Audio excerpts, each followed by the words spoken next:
Sastra channel நேயர்களுக்கு நமஸ்காரம். நீண்ட இடைவெளிக்கு பின் உங்கள் அனைவரையும் இந்த கோகுலாஷ்டமி சமயத்தில் சந்திப்பதில் மிக்க மகிழ்ச்சி. இன்னைக்கு நம்ம என்ன பார்க்க போறோம் அப்படின்னு சொல்லி பார்த்தோம்னா, ஸ்ரீகிருஷ்ணரினுடைய ஜாதக பலனைத்தான் பார்க்க போகிறோம். நம்ம எல்லாருமே ராமர் ஜாதகம் அப்படிங்கிறத பார்த்திருப்போம். அதே போல ஸ்ரீ கிருஷ்ணனினுடைய ஜாதகத்தையும் பார்க்கணும் இல்லையா? அதாவது இந்த ஸ்ரீ கிருஷ்ணனுடைய ஜாதகம் இதுதான் அப்படிங்கறத நிறைய பேர் நிறைய கன்ஃபியூஷன் பண்ணிட்டு இருப்பா. ஒவ்வொருத்தரும் ஒவ்வொரு மாதிரிலாம் சொல்லிட்டு இருப்பா. ஆனால் யார் என்ன சொன்னாலும் அதற்கு ஆதாரம் என்பது இருக்க வேண்டும் அல்லவா? அதாவது கண்ணனினுடைய சரித்திரத்தை சொல்லக்கூடிய அந்த ஸ்ரீமத் பாகவதத்தினுடைய 10வது ஸ்காந்தத்திலே கண்ணனினுடைய ஜாதகம் இப்படித்தான் என்பதை தெளிவாகவே விவரித்திருக்கிறார்கள். அதன் அடிப்படையிலே இந்த ஜாதகமானது உருவாக்கப்பட்டிருக்கிறது. இதுல பார்த்தோம்னா இந்த கிபி 15ஆம் நூற்றாண்டில் வாழ்ந்த அந்த வடமொழி கவிஞர் சூர்தாசர் கூட கண்ணனுடைய ஜாதகம் இதுதான் அப்படிங்கிறத தெளிவாகவே விளக்கி இருப்பார். ஆக நமக்கு இதெல்லாம் ஆதாரமா இருக்கு. அதனை கொண்டு நாம் கண்ணனுடைய ஜாதகத்தை ஆராயும் பொழுது இதுல பல ஆச்சரியமான உண்மைகள்லாம் அதுல நிறையவே இருக்கு. இந்த கம்பைன்மெண்ட் அதை நம்ம அப்படியே எடுத்து பார்த்தோம்னு சொன்னா, கோடியில் ஒருவருக்குத்தான் இந்த ஜாதகம் பலன் அப்படிங்கிறதே அமைந்திருக்கும். அதாவது நம்ம சாதாரண மனுஷாளுக்கும் ஆண்டவனுக்கும் வித்தியாசம்ங்கிறது இருக்கணும் இல்லையா? அந்த ஜாதகத்தை பார்க்கும் பொழுதே தெரியும். உங்களுடைய நலனுக்காக அந்த ஜாதகத்தை இந்த இடத்திலே நான் அங்க அப்படியே உங்களுக்கு காமிக்கிறேன். ஸ்கிரீன்ல பார்க்கலாம் நீங்க அந்த ஜாதகத்தை.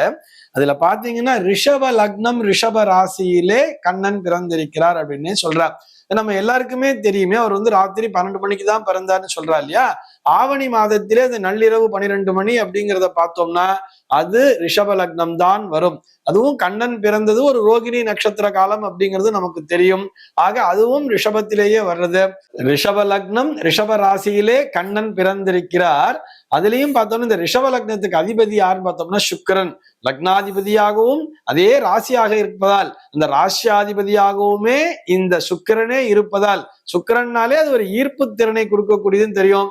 நம்ம எல்லாருக்குமே கண்ணனை பார்க்கும் பொழுது அந்த கிருஷ்ணனை பார்க்கும் பொழுது ஒரு ஈர்ப்பு தானே, எல்லாருக்குமே ஒரு சந்தோஷம் தானே. பொதுவாகவே இந்த சினிமா நடிகர்களுடைய ஜாதகம் பார்த்தோம்னா அவர்களுடைய ஜாதகத்திலே சுக்கிரன் என்பவர் மிகவும் வலுப்பெற்றிருப்பார். சுக்கிரனுடைய வலிமை இருந்தால்தான் அந்த ஆக்கர்ஷணம் அந்த ஈர்ப்பு என்பது இருக்கும். அதுலயும் கண்ணனுடைய ஜாதகத்துல பார்க்கும் பொழுது அந்த ரிஷப லக்னத்திலேயே சந்திரன் உச்சபலத்தோடு சஞ்சரிப்பதோடு அதிலேயே கேத்து என்பவரும் இணைந்திருப்பார். அந்த கேத்துவினுடைய இணைவினால்தான் அவர் கருநீல கண்ணனாக, அதாவது கார்மேக வண்ணனாக, ஏன்னா ராகு கேத்து சாயா கிரகம்னு சொல்லுவா தெரியுமா, நிழற் கிரகங்கள்னு சொல்லுவா. அது எப்படி ஒரு நிழலினுடைய நிறமானது இருக்குமோ அது போன்ற ஒரு நிறத்தினையும் ஆனால் அழகு பொருந்தியனாகவும் கண்ணன் காட்சி அளிக்கிறார் அப்படின்னு சொல்றார். அதே மாதிரி அடுத்தபடியா பார்த்தோம்னா 4ஆம் பாவத்துல சூரியன் ஆட்சி பலத்தோடு இருப்பார். ஆவணியில பிறந்தவங்க அத்தனை பேருக்குமே சூரியன் ஆட்சி பலத்தோடு தான் இருப்பார். சுகபோக வாழ்க்கை அப்படின்னு சொல்றா இல்லையா, ராஜபோக வாழ்க்கை அப்படிங்கிறத கொடுக்கக்கூடிய அந்த இடத்திலே சூரியன் ஆட்சி பலத்தோடு இருந்தாலும் லக்னாதிபதி சுக்கிரன் பார்த்தோம்னா 6ஆம் பாவத்திலே ஆட்சி பெற்றிருப்பார்.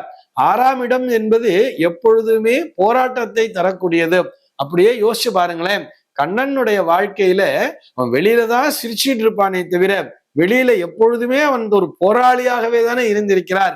சதா போராட்டம் என்பது அவருடைய வாழ்க்கையிலும் இருந்திருக்கிறது.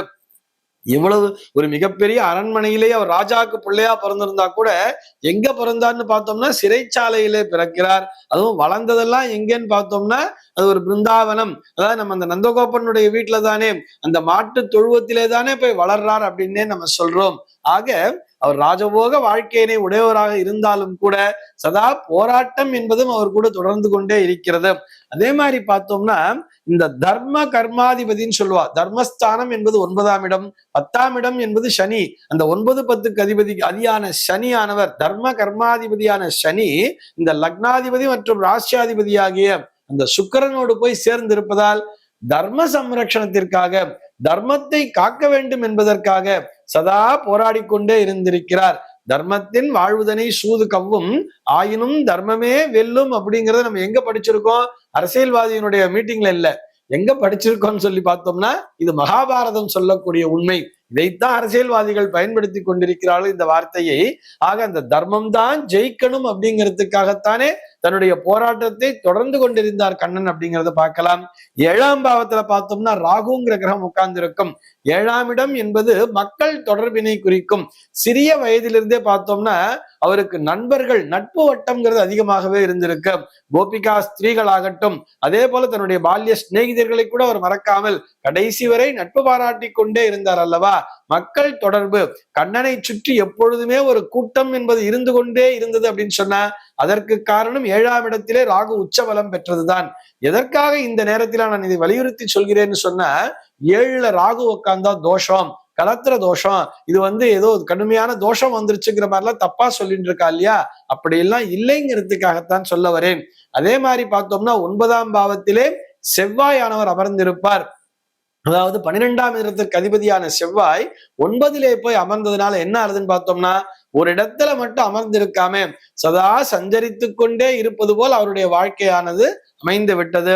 அதே மாதிரி குருவானவர் 11ஆம் இடத்திலே ஆட்சி பலம் பெற்றிருக்கும் பொழுது, தன்னுடைய சொந்த வீட்டிலே குரு அமர்ந்திருக்கும் பொழுது எல்லோருக்கும் நல்ல ஆசானாக, நல்ல ஆலோசகராக, எல்லோருக்கும் அட்வைஸ் பண்ணக்கூடிய ஒரு குருவாகவே இருந்திருக்கிறார் அப்படிங்கிறதையும் பார்க்க முடிகிறது. அதே மாதிரி புதனானவர் 5லே உச்ச பலம் பெற்றிருப்பார். 5ஆம் இடம் என்பது சிந்தனையை குறிக்கும். அந்த சிந்தனையை குறிக்கக்கூடிய இடத்திலே அந்த புத்திகாரகனாகிய புதன் உச்சபலம் பெற்றிருக்கும் பொழுது அதற்குரிய பலன் என்ன அப்படின்னு சொல்லி பார்த்தோம்னா, அந்த பிரசன்ஸ் ஆஃப் மைண்ட், இடத்திற்கு தகுந்தாற் போல் தன்னுடைய அந்த சிந்தனைகளை அந்த இடத்திலே வெளிப்படுத்தி தர்மத்தை காப்பாற்றி கொண்டிருந்தார் அல்லவா, அதற்கு புதன் என்பவர் துணை புரிகிறார். அவருடைய ஜாதகத்துல பார்த்தோம்னா எத்தனை கிரகங்கள் உச்சபலம் பெற்றிருக்கிறது. சந்திரன் உச்சம், புதன் உச்சம், சனி உச்சம், செவ்வாய் உச்சம் என்று இத்தனை கிரகங்கள் உச்சபலம் பெற்றும் ராகுவும் உச்சபலம் பெற்றிருக்கிறார். அதே மாதிரி ஆட்சி பலம் அப்படின்னு சொன்னோம்னா சூரியன் ஆட்சி பலம், சுக்கிரன் ஆட்சி பலம், குரு ஆட்சி பலத்தோடு இருக்கிறார்கள்.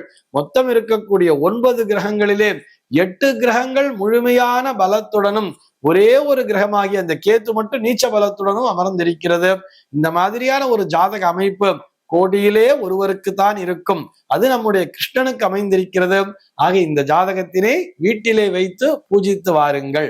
மீண்டும் ஒரு புதிய தகவலோடு உங்களை விரைவில் சந்திக்கிறேன்.